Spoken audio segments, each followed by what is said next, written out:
Okay, so the movie goes like this.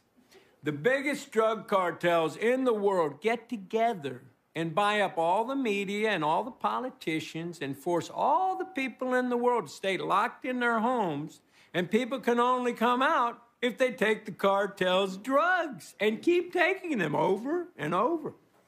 I threw the script away. I mean, who is going to believe that crazy idea? Welcome to another episode of the Jay Lex Podcast. Thank you for tuning in. Thank you for continuing to support the brand. I appreciate you. Welcome to the last episode. You know that Jay Lex Podcast. There's a little bit of hate for me out here. Please like, share, subscribe, and anonymously on the content. Hating. I appreciate you supporting the brand. You know what I'm trying all to kinds do with of names. But nevertheless, to those of you 7 subs right now, who are my haters, and to those of you who like what I do, thank you for tuning in. You know how this goes. So I really truly appreciate you helping me to build this brand out. Miss Lori Lightfoot, she was the mayor of Chicago, helped to further run that city into the ground. Excuse me. And I'm going to play a clip of her concession speech. Supposedly, from the reports that I've read, she was visibly shaken the whole bit. But she always looks like she's visibly shaken. But anyway, I'm going to let this ride, and then we'll talk about it a little bit. Big news here. It looks like incumbent Mayor Lori Lightfoot is about to address her supporters. We're hearing she may concede to Brandon Johnson. We need to listen in. Advancing to the runoffs.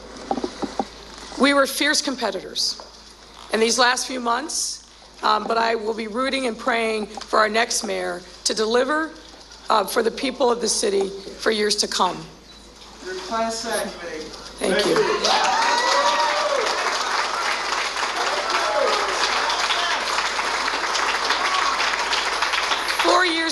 Four years ago, I looked into the camera and spoke directly to young people of color who look like me, and to every kid who felt like I did when I grew up. And I'm going to do that again tonight.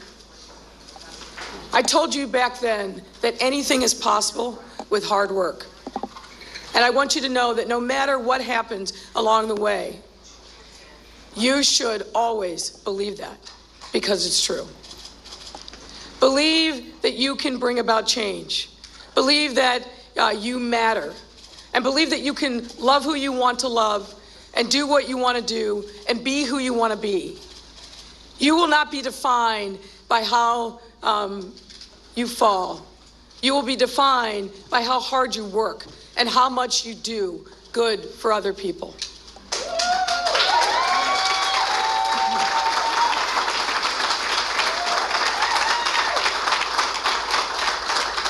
Obviously, we didn't win the election today, but I stand here with my head held high and a heart full of gratitude.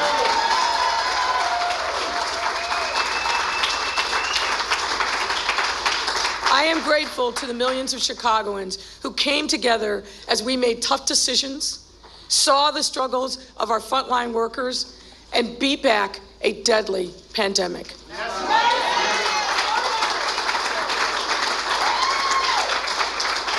I'm grateful that we worked together to remove a record number of guns off our streets, reduced homicides, and started making real progress on public safety. I'm grateful that we were able to connect youth to mental health services, housing, education, job training, and legal services. I'm extraordinarily proud that we made investments in communities that have been neglected for decades with Invest Southwest.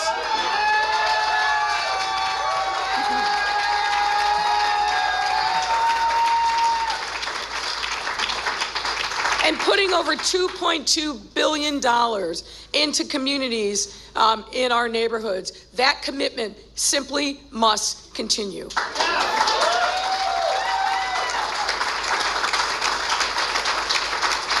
And I'm proud of the fact that we will deliver on the city's largest ever investments in affordable housing.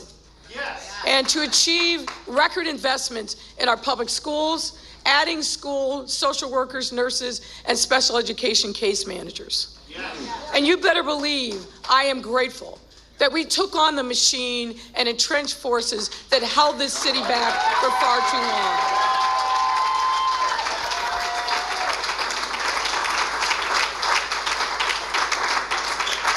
And regardless of tonight's outcome, we fought the right fights and we put this city on a better path. No doubt about it.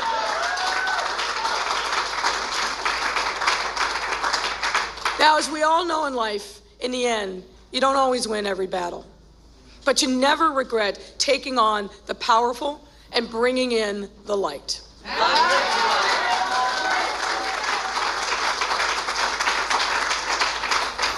To my friends across the country and my fellow mayors, never fear being brave and bold. I have always believed that when a door closes, another one opens, and so it will be for me and Amy and Viv.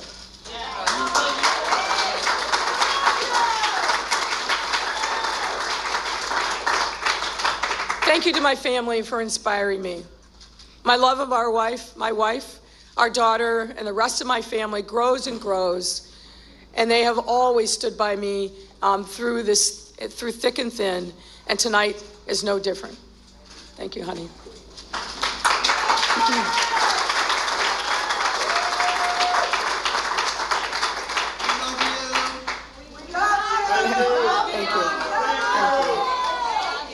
Thank you to our campaign team, the best in the business, no doubt.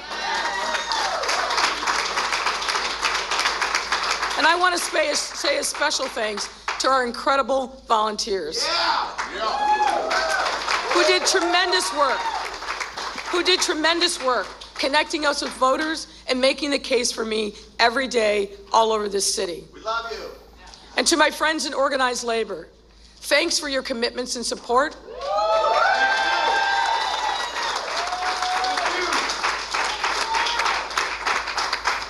And being with me and being together on the battles that we fought on behalf of working Chicagoans. That work must continue. I am honored to have been a partner in the work, which, as I said, must continue. I'm eternally grateful to everyone who gave us their time, support, and money and prayers. Thank you from the bottom of my heart. God bless you. God bless this incredible city. It's been the honor of a lifetime to be mayor. There's more work to do, and I just want to say. Well, cut off there at the end. Okay, well, yeah, I heard the speech there that Miss Lightfoot, former mayor of Chicago, gave. Obviously, the people who were in there obviously either worked for her or gave her money or something. That's why they were cheering. Now, I don't live in Chicago. I've only been to Chicago once. At least the north side was a very nice, clean city. Obviously, in a little bit that I was there the few days, you could clearly see the segregation and the separation. What I don't get is, and let me rephrase that. I hope this is the beginning of a political renaissance, especially when it comes to people of color. Let's stop voting for people. Now, I don't vote for people in this manner, but I know some of you do. Let's stop voting for people based upon the color of their skin or their sexual orientation so that you can make history. I hope this is the beginning of people smartening up. Okay? Let's vote for people based upon their merit, their record. Let's stop voting for people because we want to make history. She's the first Chicago mayor in 40 years not to win re-election. There is a reason for this, despite all the things that she talked about. Every time I saw a press conference with her, one of the journalists out there were not heckling, but asking her difficult questions that she could not answer. At some point, you have to be held accountable. If you're not good at your job, then you need to be let go. We see what's going on. Hell, Chicago is just one of many major cities high on crime, high on poverty, people living in the streets. Like I said, I haven't been to Chicago in a while. For those of you who are in Chicago, please, go into the comments section and you know, voice your opinion on it.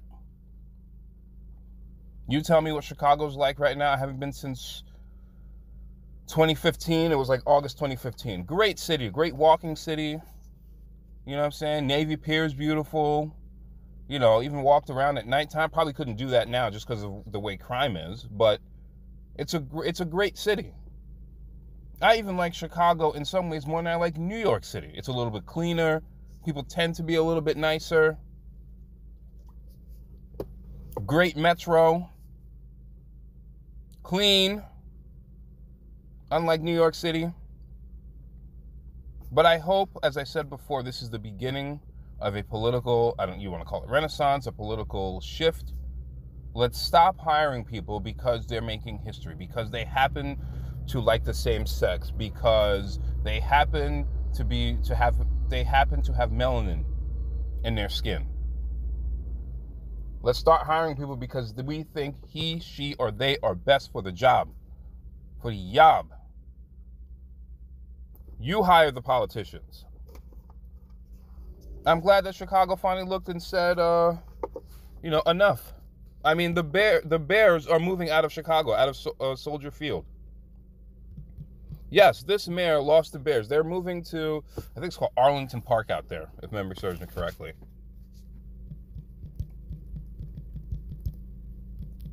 I believe it's called Arlington Park. Some old, I think it's like a racetrack or something like that, and they're going to build a new stadium there. And I think it's great for the Bears. I've heard Soldier Field is a dump.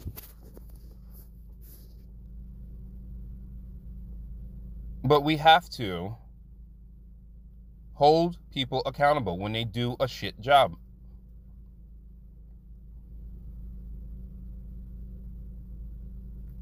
We have to hold these people accountable. I don't care about color of their skin. I don't care about any of that stuff. I care about one thing. Are you going to do the job?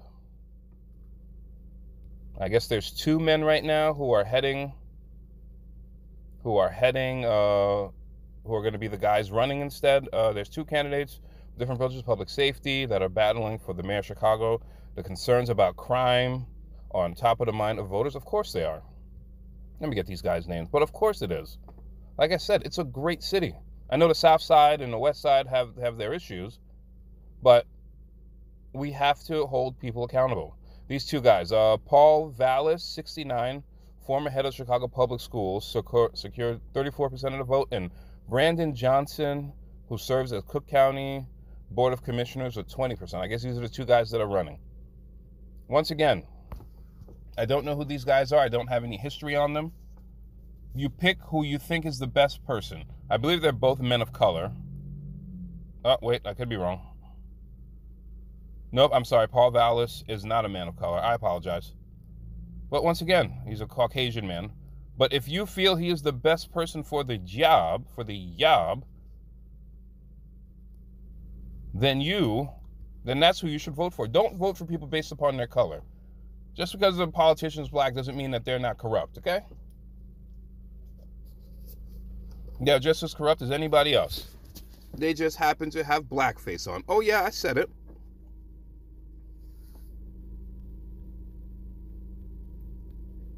See, all this was Lori Lightfoot was a first openly gay person to serve as mayor, placed 3rd with 17% of the vote, becoming the city's first-term mayor in 40 years, blah, blah, blah. She initially campaigned on a progressive outsider who would root for corruption in City Hall, and then she won a landslide in 2019. But her tenure was plagued by criticism of her handling of crime, the COVID-19 pandemic, the 11-day teacher strike, I missed that one, and racial justice protests in the wake of the George Floyd murder, excuse me. Following her loss, the head of Chicago Police Department and the U.S. Attorney of the North District of Illinois on Wednesday announced their resignations. Ooh, let's see what crimes they were committing. Stop voting for people. Just because she was gay don't mean nothing. All that progressive stuff is cool, but it's not realistic in a lot of cases. all that stuff that was going on when they were dropping immigrants off. First you said, yo, we're cool with it, and then turned around and said, why are they sending everybody here? You can't hire somebody like that. She won this because she was a black woman who happened to be gay.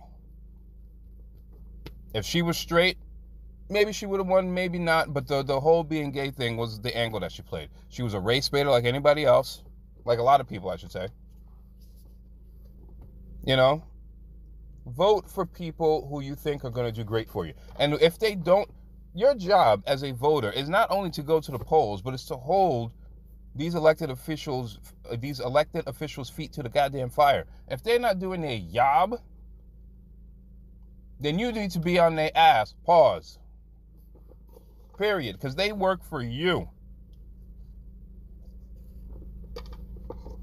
Period. They work for you. I know that they have other people who you know, fill their pockets, but ultimately they work for you, the average everyday person who makes $50,000 a year.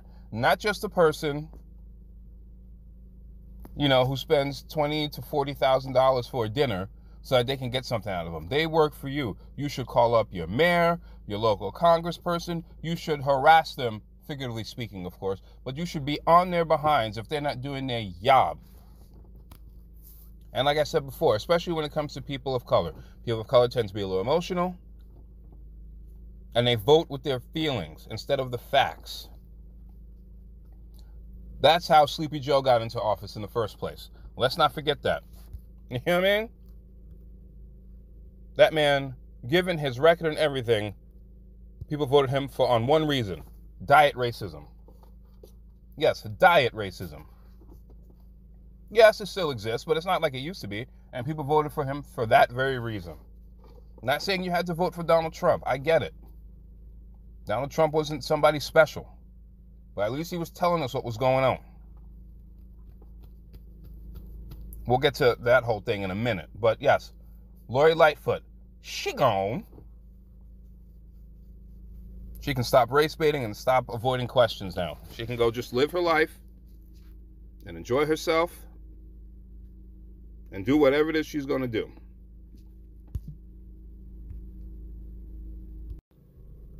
In other news, I guess Woody Harrelson, it was hosting SNL over the weekend. Was it come on Saturday night or whatever it is? I haven't watched that show in decades, but nevertheless, he ran into some controversy. He had a whole 6-minute monologue, but I guess he went off the scripted reservation, and I'm going to bring up what he said, and he's, just give me 1 second. It's going to come right here. Like this.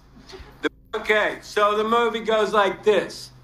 The biggest drug cartels in the world get together and buy up all the media and all the politicians and force all the people in the world to stay locked in their homes, and people can only come out if they take the cartel's drugs and keep taking them over and over. I threw the script away. I mean, who is going to believe that crazy idea? That little clip right there from whatever his 6 or 7 minute monologue was, started a controversy. People saying, how could he say that? That's not true, blah, blah, blah. You know how the mainstream does. They have a narrative to follow. What I want to know is, what did he say that was wrong?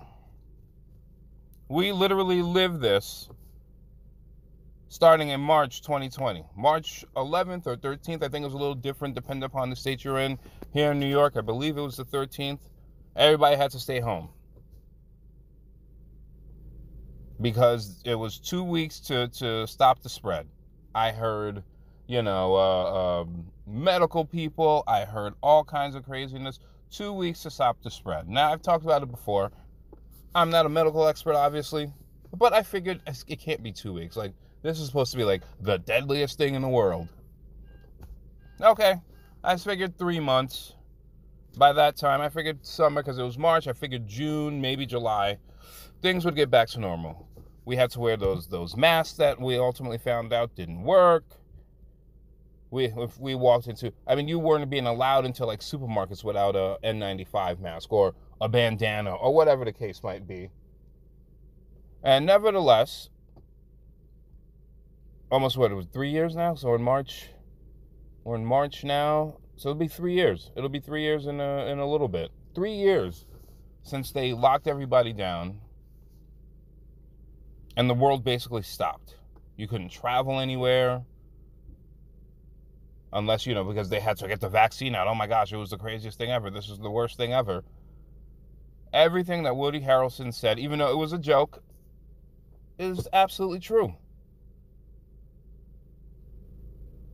The pharmaceutical companies are legalized drug cartels.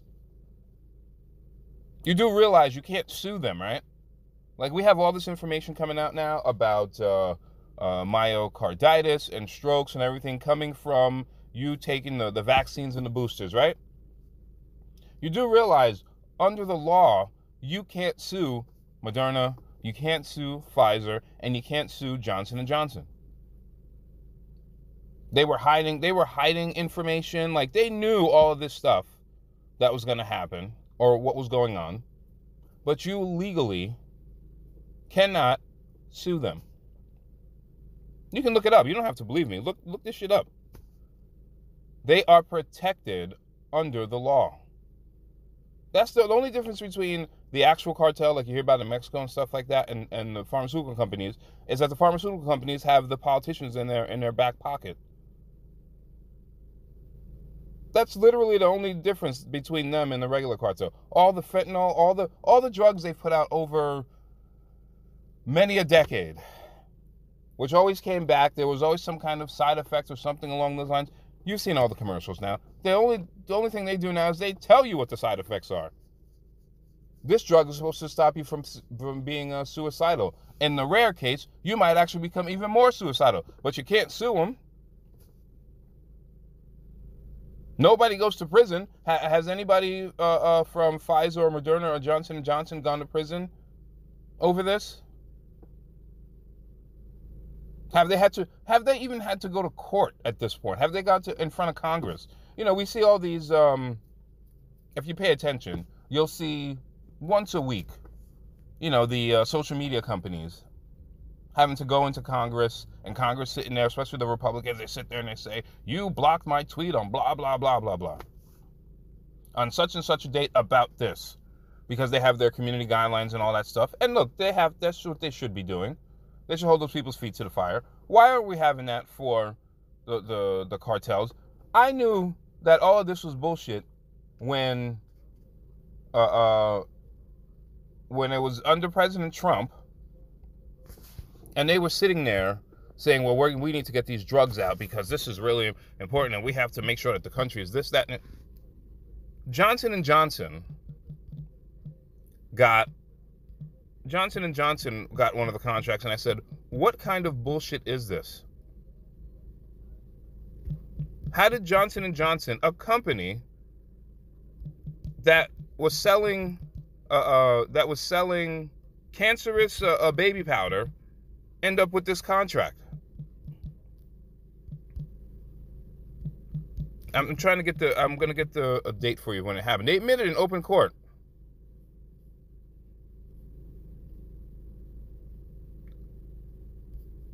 Hold on a second. Yes, they admitted in open court. Wins cancer. Let's see. There was that huge lawsuit. I can't find the year right now, but yes. I believe it was 2018. Yeah, I believe it was 2018, where they basically admitted in court, yes, we knew that we were selling baby powder that could eventually lead to somebody having cancer. I believe the woman, let me see, Johnson & Johnson said it plans to stop selling its legacy talc-based baby powder products globally in 2023. No, this is a different article. Anyway, you guys know what I'm talking about. They admitted in open court, yes,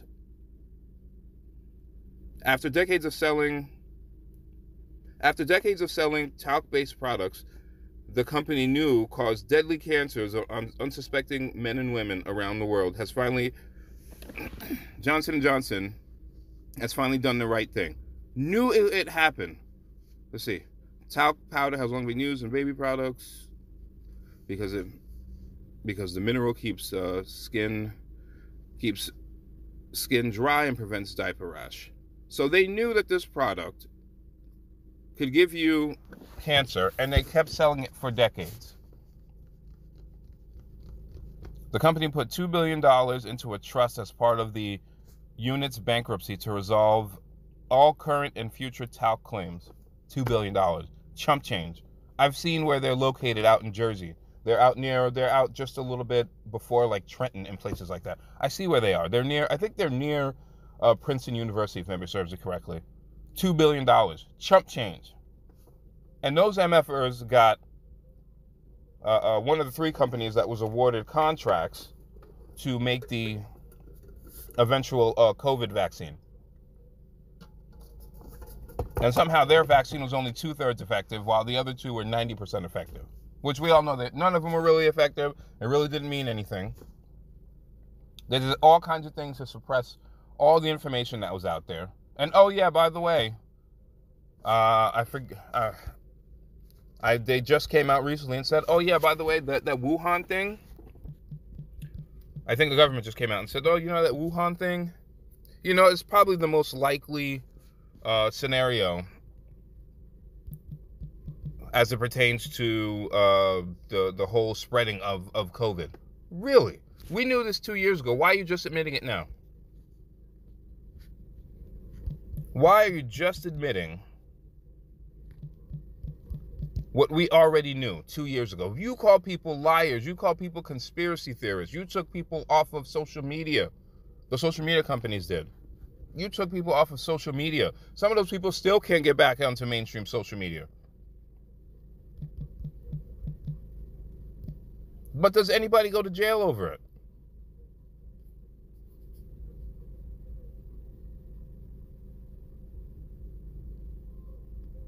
Here, I've got the article right here.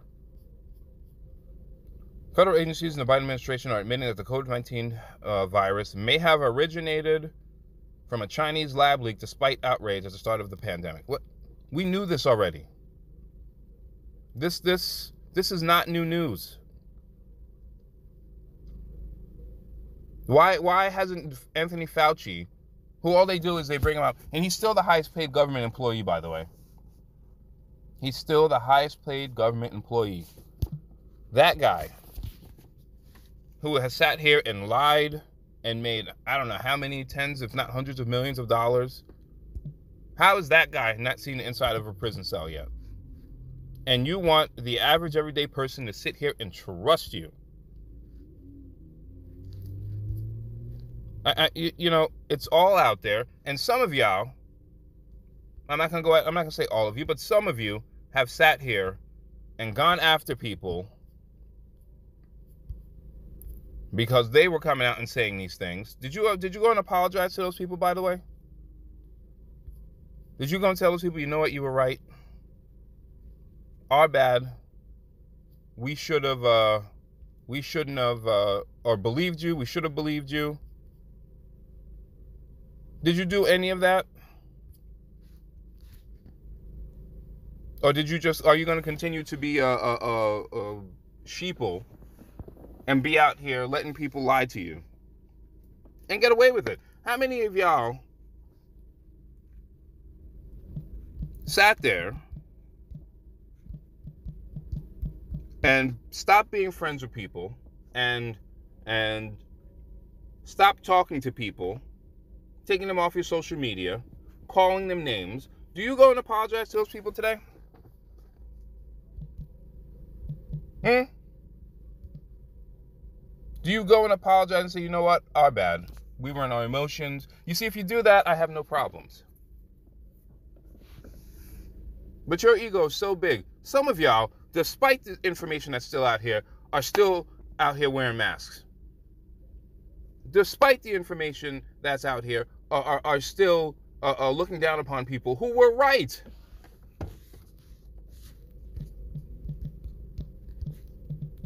How dare y'all? I mean, ultimately, you can do whatever it is that you want. But we know what's going on.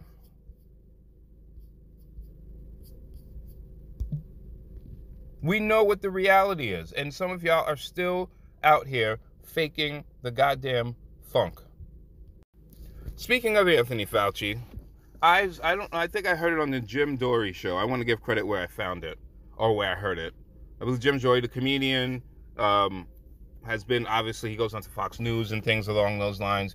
You know, people have been getting after him because he was one of the first people. It shows you where the world is, that a comedian has more credibility than the mainstream news. But nevertheless, I heard this on his show. I did not know back in 1990 that there was a protest of the NIH, which at the time I think Anthony Fauci was still running it. So like 1991 is when famously Magic Johnson caught HIV. It became a big deal.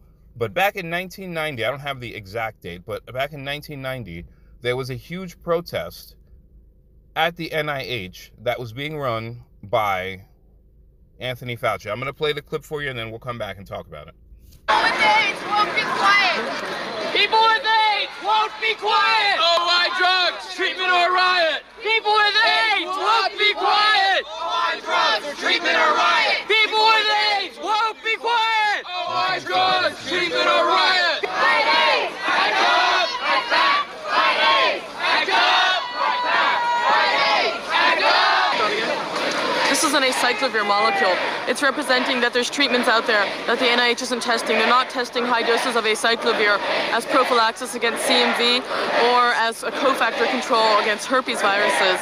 And some studies in England in hemophiliacs and some non-controlled studies, some observations in New York from this doctor have shown, so far at least, that acyclovir can help prolong the lives of people with AIDS if they take high doses of it. And it's something that the AIDS clinical trial group isn't studying right now.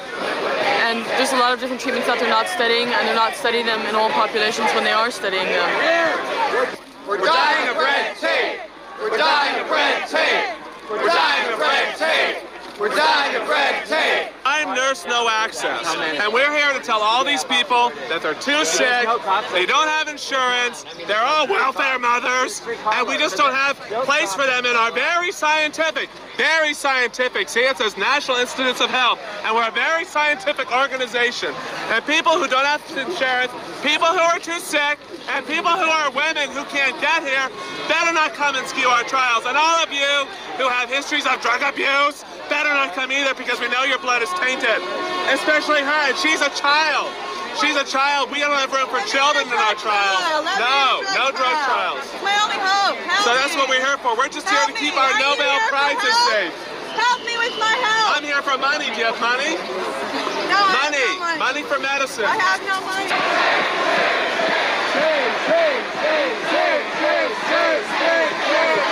Now, fire Fauci. Death. And it's all death because there's no drugs. They won't release the drugs. We need drugs. Release the drugs.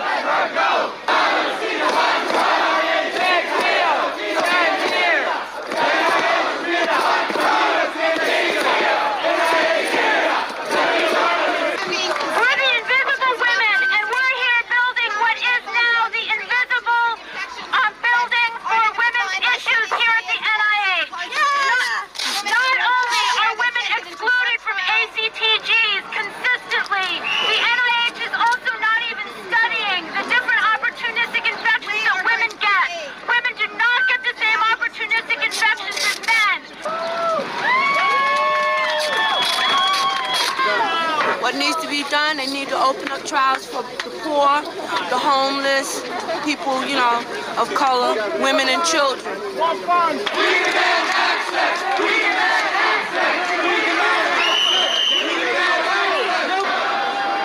make a line. You all can cooperate. Just stay right in this line. It'll be over in a half hour at the most. Nice line. Confidence. This is a story about racism. This is a story about sexism. This is a story about greed. And this is war. There are people of color. People of color, women, IVDUs, children, Latinas, Asians are all dying for AIDS. AIDS treatment. And the National Institutes of Health are refusing to do their job. Yes, I am. Why? I am a daycare provider for children with AIDS. Most of my kids are African American, Latino, or Latina. They are some of the lucky ones. They do get AZT, and when they become intolerant to AZT, we're going to sit around and wait for them to die, because the other drugs available, the few drugs even available to adults, are not available to them. This is racist genocide. Because this epidemic has been going on for 10 years, and I've lost many friends, and my own life is at risk. And I don't have access to these trials. The criteria are too tight, they take too long, and every day I read about drugs that are available, and they're not going to trial. There's no access to any new drugs. And I'm coming here to ask for access to these drugs. And if I don't get access, then I will be arrested. Hey, buddy.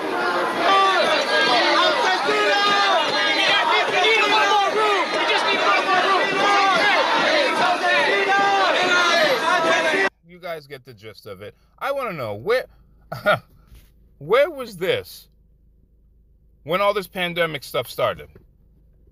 Why didn't we hear about this? They've been protesting Anthony Fauci's whack ass since 1990. Why didn't we hear about this? Why is Jim Dory the person I heard about this from a few days ago? Huh? How does Anthony Fauci still have a job at the NIH? How is Anthony Fauci not in prison after this? Let's put aside COVID for a minute. After this,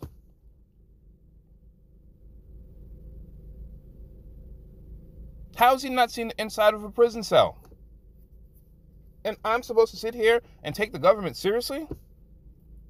You don't have the people's interests at heart here. That man should have seen the inside of a prison cell already. He should have died in prison.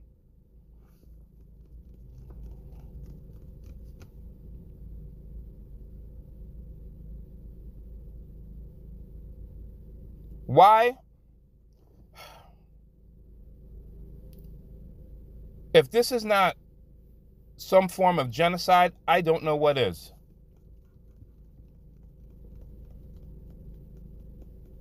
Why didn't the mainstream bring this up when the pandemic was happening? Right in front of our eyes.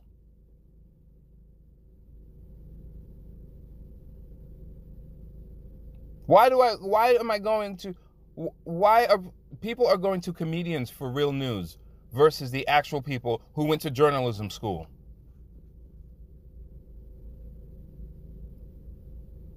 Why does Anthony Fauci still have a government job and not an orange jumpsuit?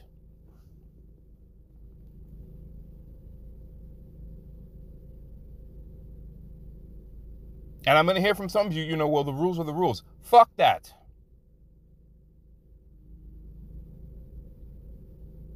I don't want to hear that. Is that why a good portion of you, I'm going to go off topic a little bit, is that why a good portion of you keep your mouth shut about the human rights violations going on in China? Because those are the rules?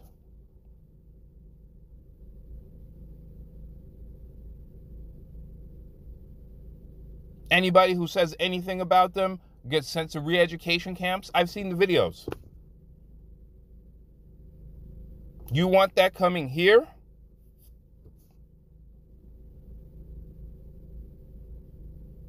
Never mind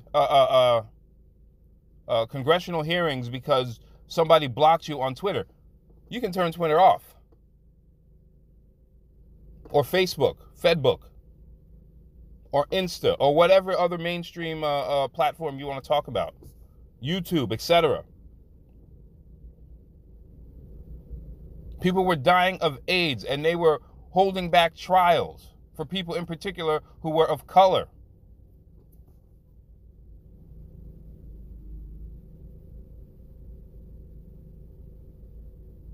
You were discriminated against during the height of COVID, a man-made disease that will be with us forever. that they used on the people in Hong Kong when they were protesting China trying to come in. Or the Chinese government, excuse me.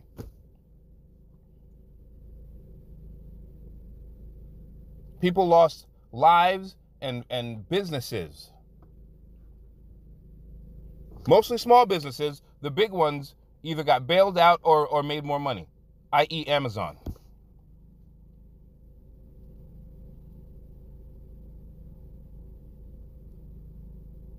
When do people stand up and say enough is a fucking enough?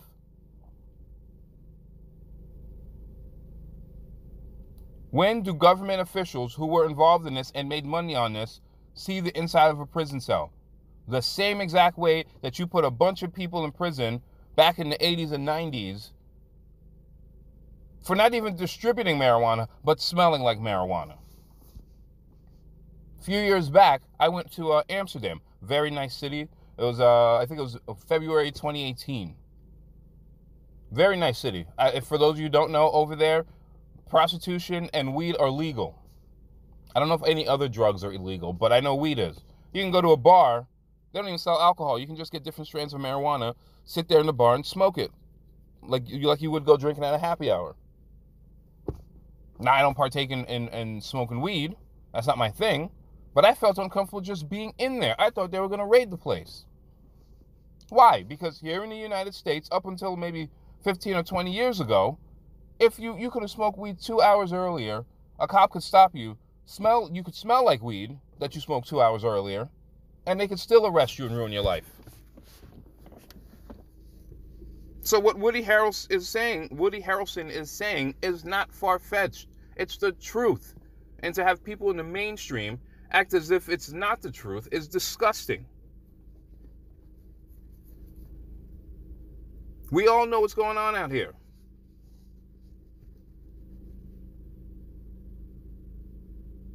Every other commercial is a drug commercial. For erectile dysfunction, for restless leg syndrome, for depression, and all the same symptoms that they're supposed to be treating you for could make it worse. You don't believe that the pharmaceuticals are a legalized drug cartel? Go to a doctor's office. If you're there long enough, or if you've been there a few times, you will see so many drug reps in there bringing in samples. Now, some of the doctors use those samples to help their patients. I'm not anti-medication here. I remember the old doctor I had before he retired. There'd be 4, 5, 6 drug reps in there while I'm waiting to see him. And he's just signing off.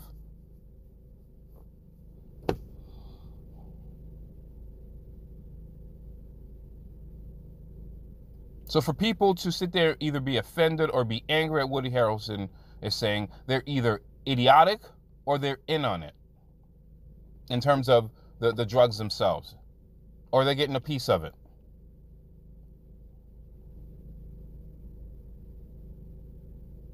There's no reason under any circumstances that you should be offended by this. We see what's going on out here.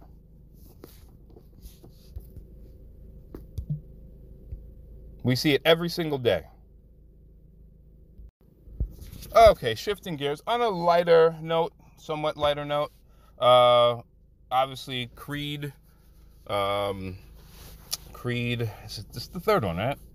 Yes, it is the third one. Creed 3 is coming out, and Michael B. Jordan was being interviewed. I don't know the young woman's name. This made a lot of headlines because during the interview, I guess they knew each other from when they were in school, and she might have called him corny, and he called her out on it, very playfully though, just, fun, whatever, he seemed maybe he was a little bit in his feelings, but nevertheless, I'm going to play the clip and then we'll talk about it. On the Hustle Show, we got Michael B. Jordan, the director and the star of Creed 3. And, we know each other. We go way back all the way to Chad Science in Newark, okay? The corny kid, right? No, I did not say that. Misquoted for sure. No, you did not hear me say I said we used to make fun of the name. But yeah, he is obviously killing things out here. How is the difference between you actually directing and working with the same people that you were directed with versus? It was awesome. You know, it's a family vibe. Yeah. Last nine years of my life, I spent on the Creed films.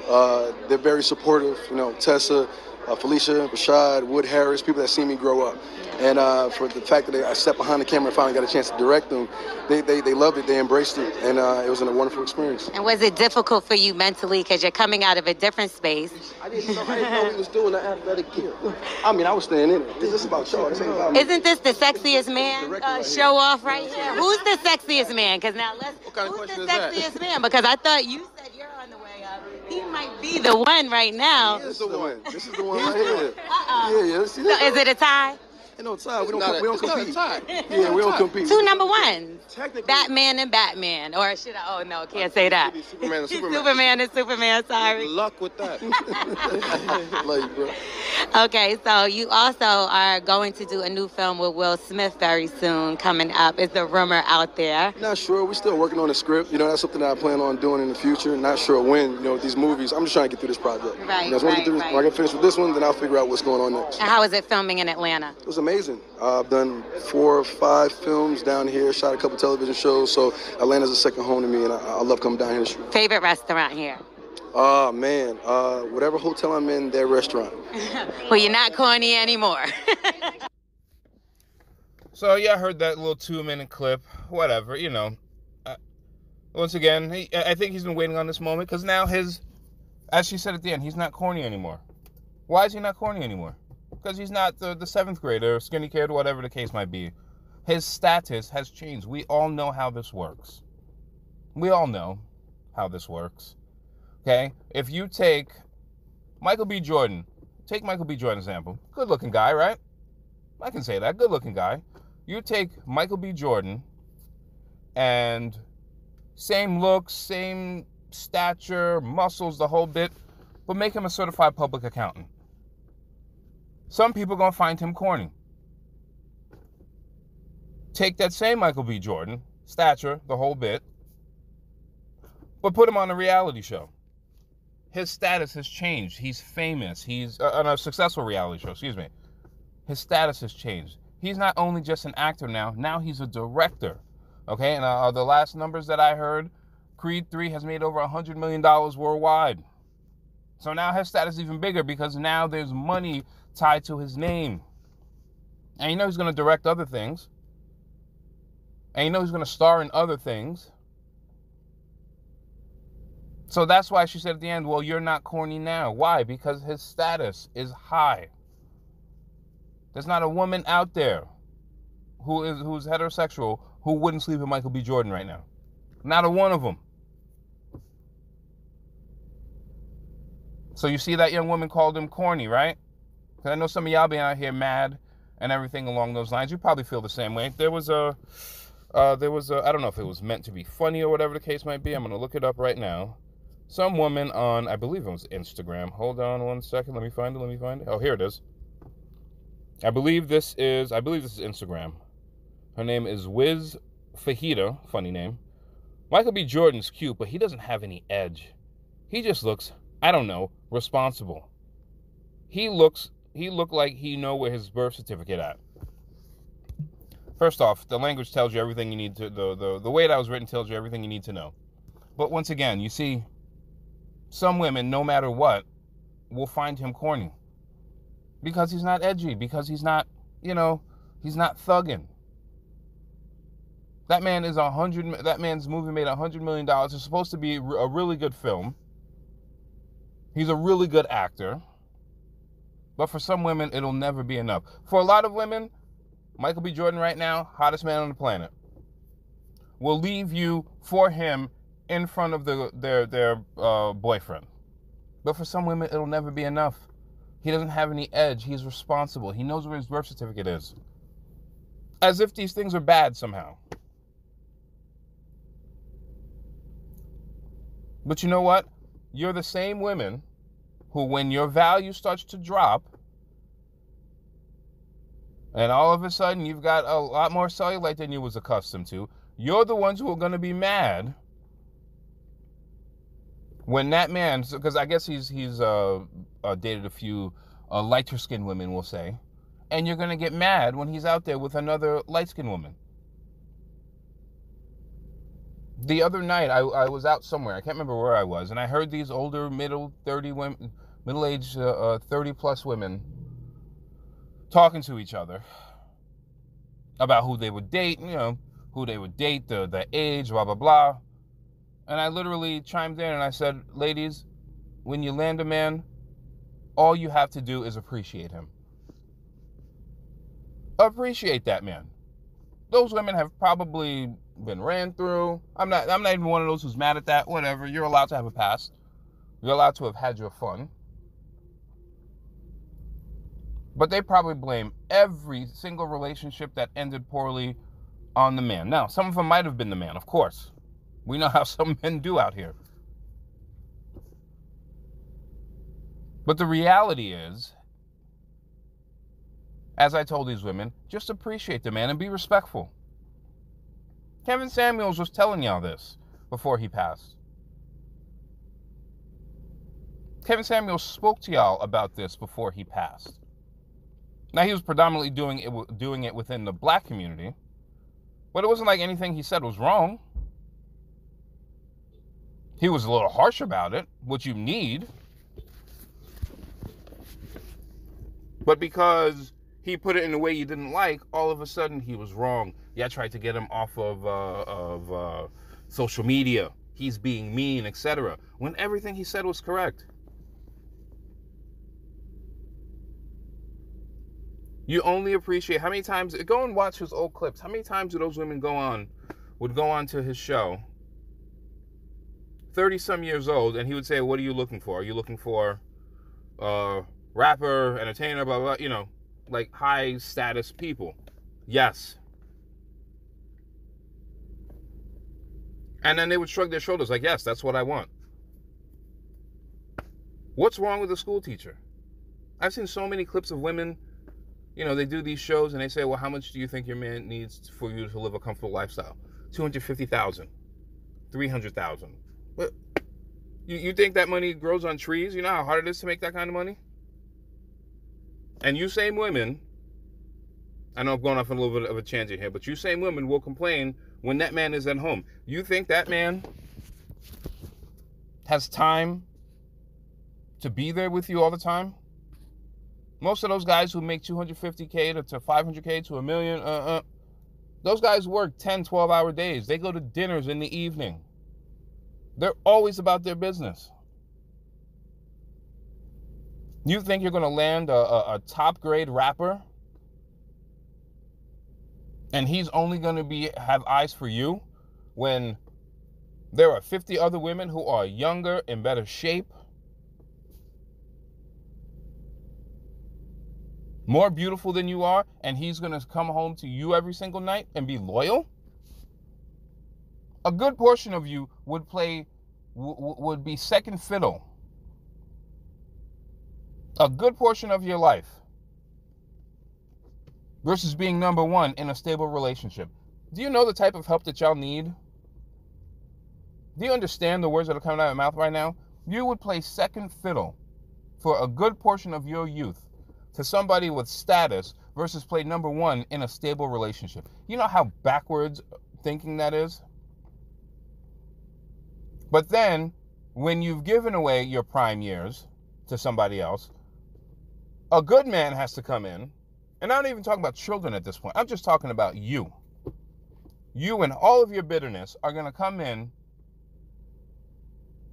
and expect a good man to make you his wife.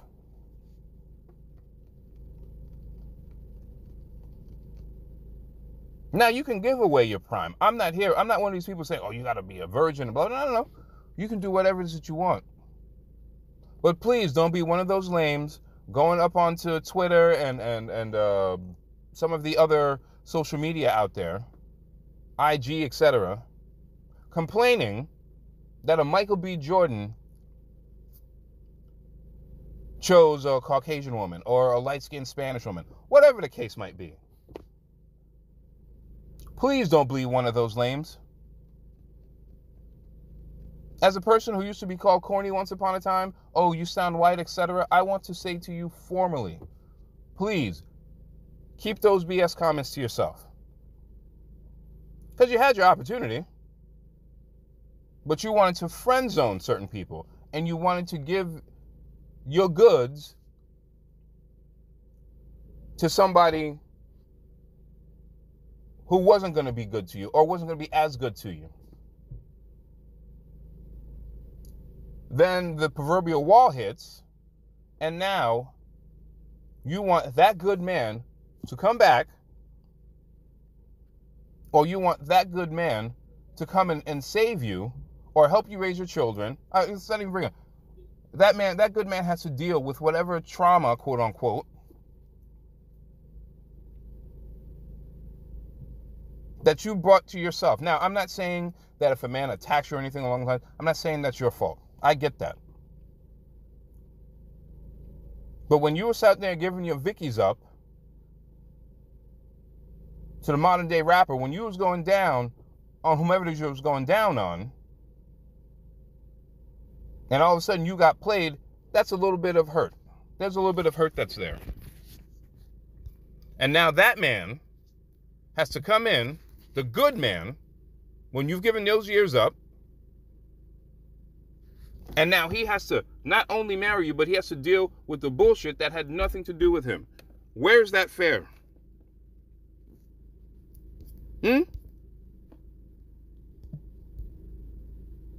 How is that fair?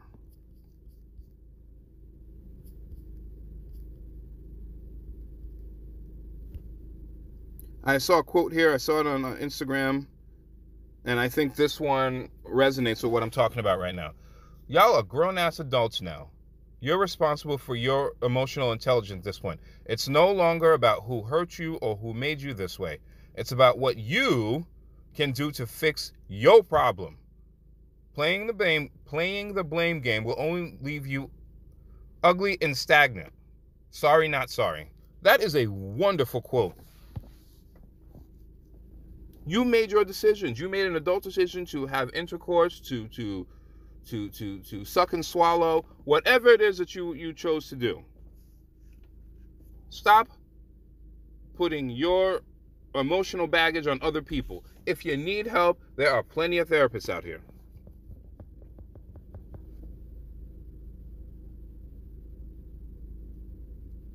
If you want to be with a rapper, cool. If you want to be with an entertainer, cool.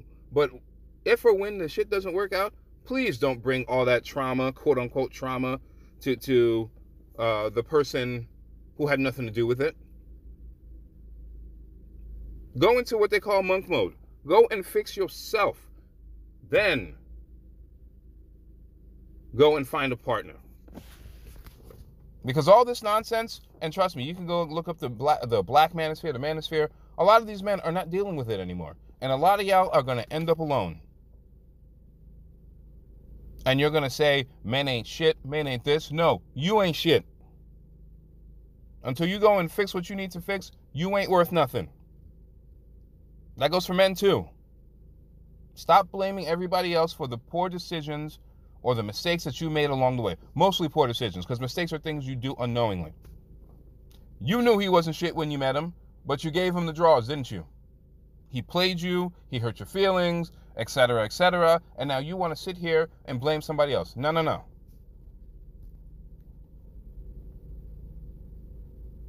Do I think Michael B. Jordan could have been a little more playful about, oh yeah, corny? I mean, he was a little bit, but he seemed like he was a little standoffish if you watched the video. Nah, you see, he's in the winning position now. And she might still think he's corny. And what did she say? You're not corny now. It's not because maybe his personality's changed a little bit, but it hasn't changed that much.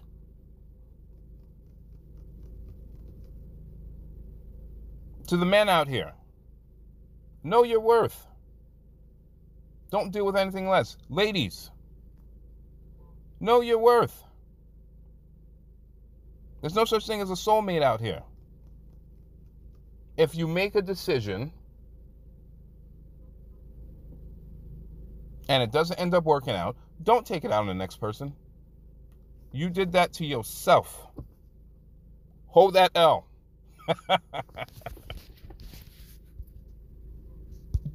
On the Hustle Show, we got Michael B. Jordan, the director and the star of Creed 3. And, you know, we know each other. We go way back all the way to Chad Science in Newark, okay? The corny kid, right?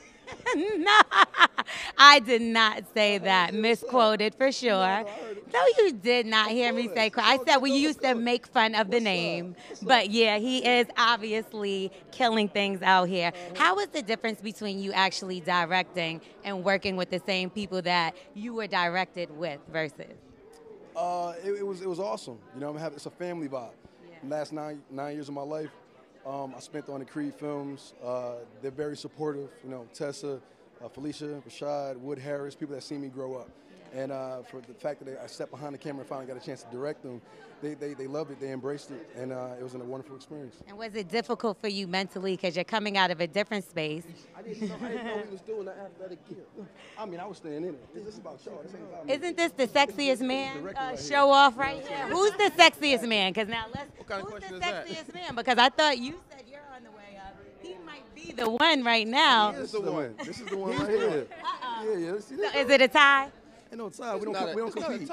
Yeah, we don't compete. Two number ones. Batman and Batman. Or should I? Oh, no, can't say that. Superman and Superman. Superman and Superman, sorry. Good luck with that. Love you, bro. Okay, so you also are going to do a new film with Will Smith very soon coming up. Is the rumor out there? Not sure. We're still working on the script. You know, that's something that I plan on doing in the future. Not sure when, you know, with these movies. I'm just trying to get through this project. Right, When I get finished with this one, then I'll figure out what's going on next. And how is it filming in Atlanta? It was amazing. I've done 4 or 5 films down here, shot a couple television shows, so Atlanta's a second home to me, and I love coming down here to shoot. Favorite restaurant here? Oh, man. Whatever hotel I'm in, their restaurant. Well, you're not corny anymore.